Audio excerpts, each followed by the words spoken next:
ভাই আপনি তো রাইড শেয়ার করেন, আমাকে হবিগঞ্জ পৌঁছে দিতে পারবেন? না ভাই, নামাজ পড়বো এখন, এখন রাইড শেয়ার করবো না। ভাই আমি আপনাকে অনেক টাকা বাড়িয়ে দেবো, চলেন না? না ভাইয়া, বাড়াই দিলেও হবে না। আমি আগে নামাজ পড়বো, তারপর ইনকাম করব।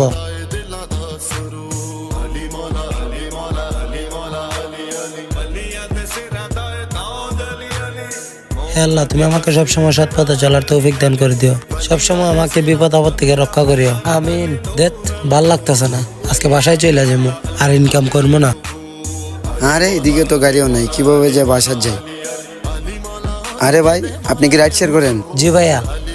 ও আচ্ছা, আমাকে পাতাইরা দিয়ে আসেন না, আমি তো গাড়ি পাচ্ছি না, আমাকে দিয়ে আসেন না, আপনাকে 500 টাকা দেবো। আরে পাতারিয়া তো আমার বাসার দিকে, আমি তো বাসায় যাব। উনি যখন বলতেছেন আমার সাথে নিয়ে নেই, আসেন ভাইয়া, উঠেন। আল্লাহ কার রিজিক কোথায় রাখেন একমাত্র আল্লাহই জানেন। ভিডিওটি ভালো লাগলে অবশ্যই চ্যানেলটি সাবস্ক্রাইব করে দিবেন।